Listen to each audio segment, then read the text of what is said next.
आज काकोपुतुम इथे आपण थोडा एकांत असतो ना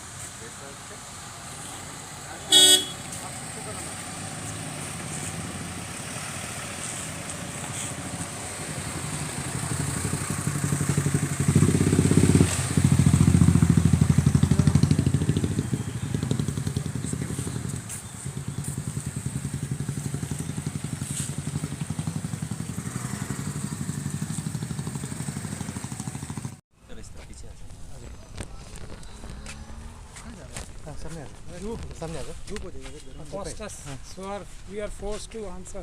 Yeah. We cannot avoid press because you catch us there always. अच्छा सर, क्या अपडेट है आज की अपडेट क्या है? आप आज जो हियरिंग थी क्या फैसला? आप हमें हर बार हाई कोर्ट के बाहर पकड़ लेते हो and we are force to answer जो भी क्वेश्चंस मीडिया पूछता है। आज एक मेंटेनेबिलिटी के इशू पे भी बहस था और मेरिट्स पे भी बहस था। हमने जो अपना, जैसा पिछली बार भी हमने बताया था, जो रिप्लाई फाइल किया था सरकार के सारे अधिकारियों ने और एग्जीक्यूटिव इंजीनियर साहब ने, वो सारा के बेस पर हमने अपना रिजॉइंडर फाइल किया था। रिजॉइंडर में हमने ये लिखा था कि हमारा केस अब ये रिजॉइंडर फाइल करने के बाद और बहुत ज़्यादा मजबूत हो गया है, क्योंकि इस बात को रिजॉइंडर में मना ही नहीं किया गया है कि बैंक गारंटीज़ फोर्ज हुई थी या नहीं हुई थी। दूसरा कि जो डॉक्यूमेंट्स डीएनजी कंपनी जो है उसके लगाए गए थे, वो डॉक्यूमेंट्स उससे पूछ के लगाए गए थे या नहीं, उसकी मर्ज़ी के बगैर लगाए गए थे या उसकी मर्ज़ी से, उसके बारे में भी कोई जवाब नहीं दिया। बल्कि एग्जीक्यूटिव इंजीनियर साहब ने ये कहा था कि हमें आरईसी से फ़ोन पे इंस्ट्रक्शन आई थी, इसलिए हमें जल्दी में ये सारा काम करना पड़ा। इसीलिए हमें ई टेंडर करने के लिए भी उनको जल्दी थी, और ई टेंडर का एक सबसे बड़ी वजह ये बताई गई कि इंटरनेट कनेक्शन नहीं था। ये सब चीज़ें जब रिकॉर्ड पे आ गई, लेकिन उससे भी महत्वपूर्ण बात ये थी कि जो डॉक्यूमेंट्स लाइसेंस के फाइल किए गए थे वो प्रथम दृष्टया यानी कि पहली नज़र में वो भी फर्जी नज़र आ रहे थे, और जो एक power of attorney DNG company का, मैसेज डीएनजी कंपनी का फाइल किया गया था, वो भी हम लोगों ने इन्वेस्टिगेट किया, काकोपोतुम ने, पिटिशनर ने, तो पता लगा कि नोटरी से के जो सिग्नेचर्स हैं वो भी फोर्ज किए गए हैं, यानी कि जो पावर ऑफ अटॉर्नी जवाब में लगाई थी सरकारी अधिकारियों द्वारा वो भी फोर्ज थी। तो हमारे पास अब सबूत बहुत और भी ज़्यादा हो गए पहले से भी, एक बात। दूसरी बात यह कि जो फिज़िकल वेरिफिकेशन पिटिशनर काकोपोतुम ने जाके जगह जगह की थी, उस वेरिफिकेशन में भी ये बात अब साफ निकल के आ गई है कि ज़मीन पे भी ये प्रोजेक्ट इम्प्लीमेंट ही नहीं हुआ। हालांकि कई मीडिया के हमारे साथियों ने एक जगह या दो जगह का या तीन जगह का लेके जो दिखाया था, सेलेक्टिव रिपोर्टिंग जो हम कहेंगे, वो मीडिया का मेरे ख्याल से बहुत बड़ी गलती था कि जो बात कही गई है और जो मीडिया में भी दिखाई गई थी कि दीनदयाल उपाध्याय ग्राम ज्योति योजना का सारा काम पूरा हो गया है, वो सरासर गलत और झूठ है। उसके सबूत भी हमने आज कोर्ट में अपने रिजॉइंडर में लगा दिए हैं।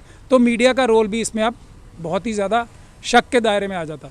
तो इस पे भी मेरे ख्याल से हम लोग आगे से कहेंगे कि इन्वेस्टिगेशन होनी चाहिए कि किस प्रकार से मीडिया भी करप्शन को बढ़ाने में, एक पोर्शन ऑफ मीडिया साथ दे रही थी। तो ये भी एक आस्पेक्ट इन्वेस्टिगेशन का हो जाएगा। इसके अलावा जो सरकारी पक्ष था, एडवोकेट जनरल साहब ने एक चिट्ठी दिया 8 अगस्त 2022 यानी कि कल का।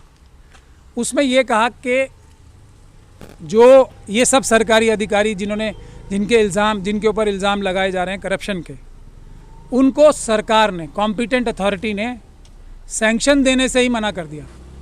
अगर आम आदमी की भाषा में इसका अगर तर्जुमा किया जाए या ट्रांसलेशन किया जाए, तो जो सरकारी अधिकारियों ने, जिनके ऊपर इल्ज़ाम है चोरी करने का, पब्लिक का पैसा चुरा के डाइवर्ट करने का, प्रोसीजर फॉलो ना करने का, उसको सरकार ही इन्वेस्टिगेट नहीं कराना चाहती, बल्कि उसके रास्ते में रोड़े अटकाना चाहती है, जो भी ज़्यादा से ज़्यादा सरकार कर सकती है। चीफ मिनिस्टर साहब जो ये कहते हैं कि ज़ीरो टॉलरेंस फॉर करप्शन, ये बिल्कुल ही झूठ साबित हो गई, क्योंकि अगर करप्शन का शक भी होता है तो कोई भी लीडर या सीनियर ऑफिसर उसको खुद पर्सनल इंटरेस्ट लेके करप्शन को रूल आउट करना चाहिए। इसमें उल्टा हो रहा है कि करप्शन को दबाने की, छुपाने की और डिस्ट्रॉय करने की और इन्वेस्टिगेशन ना करे जाने की कोशिश जो है हाईएस्ट लेवल से, अब क्योंकि ये केस चीफ मिनिस्टर साहब के नीचे से तो डिसाइड नहीं हो रहा होगा, आप सबको पता है, इतना मीडिया में भी आ चुका है अब तो, और ये PIL इतनी डेट्स, 3 डेट्स पड़ चुकी हैं, तो हाईएस्ट लेवल से इसको रफा दफा करने की कोशिश हो रही है। तो इस बात पे जज साहब ने ये कहा है, ये जो आपने 1 पन्ने का लेटर 8 यानी कि कल का अदालत में फ़ाइल किया, इसके अंदर लिखा हुआ है कि सारा मटेरियल जो हमने स्टडी किया, वो सारा मटेरियल दिए बगैर आप ये लेटर फाइल जो किया है आपने, वो सारा मटेरियल जिसके ऊपर बेस करके आपने ये फैसला किया है कि जिन अधिकारियों के ऊपर करप्शन के चार्जेस हैं या दूसरे लोगों के ऊपर करप्शन के डॉक्यूमेंट फोर्ज करने के, झूठी बैंक गारंटीज़ बनाने के और दूसरे इल्ज़ाम हैं, उनके उन सारे चीज़ों को, उस सारे मटेरियल को भी कोर्ट में फ़ाइल करें। तो एडवोकेट जनरल साहब ने ये बोला है कि हम 2 हफ्ते के अंदर फाइल करेंगे और अगला डेट इसके बाद 14 सितंबर लगाए। तो जज साहब ने ये भी ऑर्डर किए हैं कि उस दिन हम कोशिश करेंगे कि आप ऐसे मीडिया पे आरोप लगा रहे हैं, सारे लोकल मीडिया, आपने दिल्ली में भी प्रेस कॉन्फ्रेंस करी, आपने अभी जो अपोजिशन पार्टी है, या तो CM सर ने भी वो वहाँ पे दिल्ली में स्टेटमेंट दी थी कि ये पॉलिटिकल साजिश है, कि अपोजिशन पार्टी की जो हारे या ऐसे बताया गया, ये बिल्कुल उनकी सरकार को बदनाम करने की साजिश है, काम हुआ, उनको NOC मिला गया डिपार्टमेंट से, पेडा से और दिल्ली की REC से। तो आप क्या कहेंगे, क्योंकि कई लोग ऐसे आरोप लगा रहे हैं कि आप इतने बड़े वकील हैं, दिल्ली से आते हैं, आपकी फ़ीस लाखों में होती है, तो इतनी दूर से आप बार बार एक केस को टेकअप करने आते हैं, आपके पीछे भी पॉलिटिकल बैकअप है सरकार को बदनाम करने का, आप क्या कहेंगे? देखिए, हम मीडिया जो है वो अगर क्राइम करती है कोई, तो मीडिया भी कानून से ऊपर नहीं है, चीफ मिनिस्टर साहब भी कानून से ऊपर तो कोई नहीं, ये तो भारत का संविधान है। तो सबूतों को तोड़ मोड़ के पेश करना, ख़ास तौर पे मीडिया द्वारा, अपने आप में ही एक अपराध है। और करप्शन के केसेस में तो उसमें कॉन्स्पिरेसी का एंगल इन्वेस्टिगेट किया ही जाना चाहिए, यही हम कह रहे हैं। क्योंकि जो सबूत हमने लगाए हैं और जो मीडिया ने दिखाए थे, वो साफ ये दिखाते हैं कि मीडिया ने रिपोर्टिंग, सेलेक्टिव रिपोर्टिंग की थी। तो इसीलिए कॉन्स्पिरेसी का एंगल है। हम तो कानूनी बात बताते हैं। जहाँ तक दिल्ली से आने की बात है, तो वकील तो वकील ही होते हैं, सब जगह के वकील बराबर होते हैं। ये एक सरकार को और अरुणाचल की जनता को इस बारे में सोचना चाहिए कि दिल्ली से वकील लाने की ज़रूरत क्यों पड़ रही है। जहाँ तक मेरे ऊपर आपने सीधा सवाल पूछा है, तो उसका मैं यही कह सकता हूँ कि करप्शन को ख़त्म करने के लिए, जैसा मैंने सबसे पहले भी कहा था जब प्रेस को एड्रेस किया था, अगर सबसे ज़्यादा ज़रूरत है और हम लोगों की, जो कि बाबा साहब डॉक्टर भीमराव अम्बेडकर के फॉलोअर्स हैं, भारत के संविधान को अपहोल्ड करने के लिए हम लोगों ने कसम खाई है कि उसके लिए संघर्ष करेंगे। तो जो बॉर्डर लाइन स्टेट्स हैं, ख़ास तौर पे अरुणाचल, जहाँ पे चाइना हमारे एकदम पड़ोस में है, और चाइना हमारे देश का कितना बड़ा दुश्मन है पूरी दुनिया जानती है, और वो किस प्रकार से हमारी धरती खाए जा रहा है एक के बाद एक। तो अगर अरुणाचल की जनता को करप्शन फेस करना पड़ेगा, तो ये सबसे बड़े दुर्भाग्य की बात है किसी भी सरकार के लिए, अरुणाचल की भी और सेंट्रल गवर्नमेंट की। कम से कम अरुणाचल प्रदेश एक ऐसी जगह है जहाँ पे ज़ीरो करप्शन होनी चाहिए, क्योंकि चाइना हमारे सर पे चढ़ा हुआ है उधर। उसके बाद अगर करप्शन कहीं होती है, तो पूरे देश में अगर कहीं करप्शन हो रही होगी और मुझे अरुणाचल में करप्शन हो रही होगी, तो मैं पहले अरुणाचल की करप्शन दूर करने की कोशिश करूँगा, क्योंकि ये बॉर्डर लाइन स्टेट है। यहाँ की जनता जो है देश की सबसे बड़ी और जो कहा जाए सबसे जिम्मेदार जनता है, और सबसे ज़्यादा ख़तरा मोल लेने वाली जनता है देश के लिए। तो यहाँ की जनता को करप्शन से बचा के रखना हर एक भारतवासी की जिम्मेदारी है। इसलिए मैं इतनी दूर से चल के, रात भर मैं अभी भी चल के आया हूँ ट्रेन में, और अभी पूरी रात चल के वापस जाऊँगा। तो इसमें आप इसको फ़ीस के एंगल से मत देखिए, मेरी सेहत के ऊपर कितना नुकसान हो रहा है इससे, ये भी देखिए। अभी अब मैं वापस जाऊँगा, क्योंकि कल सुप्रीम कोर्ट में मेरे केसेस लगे हैं। तो पैसे से ज़्यादा ज़रूरी आदमी की सेहत होती है, बट करप्शन को रोकने के लिए we will go to any extent. लेकिन इस पे आपको सबको सोचना चाहिए कि दिल्ली से वकील क्यों लाना पड़ रहा है, काकू पोतुम के ऊपर क्यों प्रेशर बनाया जा रहा है। जो भी व्यक्ति करप्शन के खिलाफ आवाज़ उठाता है, उस पर अरुणाचल प्रदेश में जो बहुत सारे बड़े बड़े लीडर्स हैं और जो सरकार में बैठे अधिकारी हैं वो क्यों प्रेशर बनाते हैं, ये आप लोगों को सोचने का विषय है। 30% पेमेंट हुई, आप लोग 30% जो पेमेंट हुई, 70% बाकी डिपार्टमेंट का कहना है। तो आप लोग चाहेंगे कि अगर ये करप्शन है तो कुछ ऐसा स्टॉप किया जाए फ्यूचर पेमेंट? इसके लिए हम पूरी ताकत लगा रहे हैं, अपनी सेहत, अपनी फिजिकल सुरक्षा, सब चीज़ के लिए हम इसी के लिए तो कोशिश कर रहे हैं कि जो भी है दूध का दूध, पानी का पानी जनता के सामने होना चाहिए। ट्रांसपेरेंसी भारत के संविधान का एक इम्पॉर्टेंट हिस्सा है। जो लोग छुपाते हैं वही चोरी करते हैं, जो लोग दिखाते हैं, हर चीज़ खोल के दिखाते हैं, वो ईमानदार होते हैं। जो छुपाते हैं, जैसे ये ऑर्डर पास किया गया है छुपाने के लिए, तो इससे साफ इशारा और मजबूत हो रहा है। तो दिखाने वाले लोग, और मीडिया की सबसे बड़ी जिम्मेदारी है दिखाए, छुपाए नहीं, दिखाए। सर मिनिस्टर का जो रोल है सर, ये जो इसमें स्टेटमेंट में जो बैंक गारंटी में आया है, एक मिनिस्टर का भी नाम आ रहा है, तो क्या कहेंगे आप?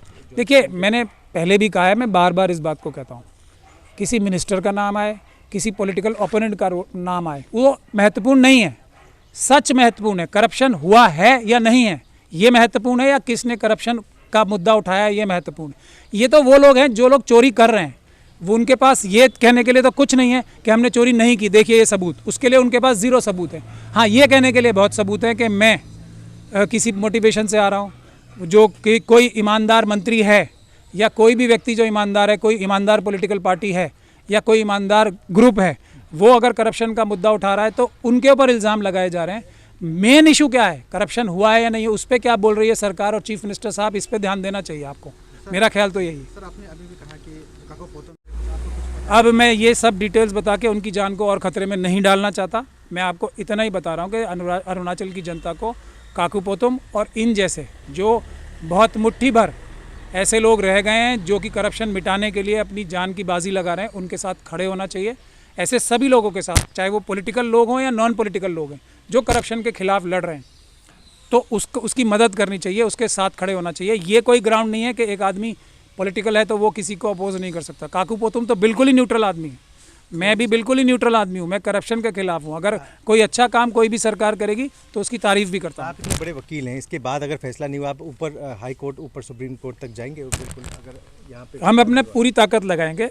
देखिए, इसके लिए सुप्रीम कोर्ट भी जाना पड़ेगा और भी जो काम करने पड़ेंगे। और मैं बार बार इस बात को भी कहता हूँ कि आजकल जो हमारी जुडिशल सिस्टम है, अभी एक और भी बड़े वकील जो कि जजों के चहेते माने जाते थे, कपिल सिब्बल साहब, उन्होंने तक ये मजबूरी में अब कहा है कि जो सुप्रीम कोर्ट के ऊपर प्रेशर है, ऐसी बातें उन्होंने कही हैं। और वो तो बहुत चहेते थे जजेस के, माना जाता था, और सारे बड़े बड़े इंडस्ट्रियल हाउसेस जो हैं उन्हें एंगेज करते थे। तो अभी जो है सिस्टम जैसा हो रहा है उसमें जनता को, क्योंकि जनता इस देश की मालिक है, जो सुप्रीम कोर्ट के जजेस हों या हाई कोर्ट के जजेस हों या चीफ मिनिस्टर हों या प्राइम मिनिस्टर हो, ये सब जनता के नौकर हैं। तो जनता को अपना सरमाया, अपनी पूंजी बचाने के लिए सामने आना पड़ेगा। मैं ये बार बार कहता हूँ कि 80% जो है देश की रक्षा करने की जिम्मेदारी पीसफुल प्रोटेस्ट से जनता को करनी है, 20% हम लोग अदालतों से कर सकते हैं। लास्ट क्वेश्चन सर, आरईसी जो एनओसी दिया है, आरईसी और ये पेडा ने, तो आप उनको भी दायरे में लेंगे कि उनकी तरफ से भी ये करप्शन इन्वॉल्व है? मैं तो प्रेस तक को कह रहा हूँ, तो वो लोग तो डायरेक्टली इन्वॉल्व हैं। प्रेस तो बाद में आई है ना, छुपाने के लिए। वो तो destruction of evidence and shielding the जो क्रिमिनल्स हैं उनके लिए बीच में आई है। ये लोग तो डायरेक्टली इन्वॉल्व हैं। और जो हमारे एग्जीक्यूटिव इंजीनियर साहब हैं, तो उन्होंने तो ये बात कही है कि मुझे आरईसी ने फ़ोन पे इंस्ट्रक्शंस दी थी। तो फ़ोन पे इंस्ट्रक्शंस तो मेरे ख्याल से ठीक नहीं होते नहीं। ये तो भारत के सब प्रोसीजर्स में लिखा है कि रिटर्न में इंस्ट्रक्शंस होनी चाहिए। तो आरईसी का रोल, सेंट्रल गवर्नमेंट का रोल, क्योंकि सभी लोगों को पिटिशनर काकोपोतम ने चिट्ठी लिखी थी, उसके बावजूद भी हर जो गवर्नमेंट की अथॉरिटी है, चाहे वो सेंट्रल गवर्नमेंट की हो चाहे अरुणाचल गवर्नमेंट की, वो उसमें रोड़े क्यों अटका रही है? इसको क्लैरिटी से सारे डॉक्यूमेंट्स पब्लिक के सामने क्यों नहीं कर देते? हम भी तो सब चीज़ आप हमसे पूछते हो यहाँ पे आके, तो हम भाग तो नहीं जाते ना आपसे, सब बातों का जवाब देते हैं। आप हमसे कड़वे सवाल भी पूछते हो तब भी जवाब देते हैं। अपने ऊपर जो एलिगेशन लगाते हैं आप, हमारे ऊपर भी लगाते हैं, उसका भी जवाब देते हैं। बाकी लोग मेंटेन हुआ केस अभी तक हमें टेक्निकल बात देखिए, पता नहीं है। हाँ, तो मेंटेन हुआ केस अभी तो मेंटेन। अब 3 हियरिंग्स हो चुकी हैं, इतने लंबे लंबे ऑर्डर्स पास हो चुके हैं। अभी मैंने आपको बताया कि आप खुद ही देख लीजिए, अदालत ने ये कहा है कि इसको हम फाइनली डिस्पोज ऑफ करना चाहते हैं। तो देर कौन लगा रहा है? कौन देर लगा रहा है? हम लोग तो इतनी दूर से चल के आते हैं, हम चाहते थे आज ये मैटर ख़त्म हो जाए। अब हम कोशिश यही करेंगे 14 सितंबर को ये मैटर ख़त्म हो जाए। लेकिन ये सवाल आपको सरकार से पूछना चाहिए कि 8 तारीख को ही, कल, एक डॉक्यूमेंट क्यों बनाया गया और क्यों पेश किया गया। हम डिले नहीं कर रहे हैं। डिले वो करता है जिसको छुपाना होता है, जिसको सब कुछ सामने दिखाना होता है, वो डिले नहीं करता। हम लोगों को तो इतनी दूर से चल के आना पड़ता है, तो हम कोशिश, हमारी पूरी ताकत इस बात पे लग रही है कि 14 को ख़त्म हो जाए।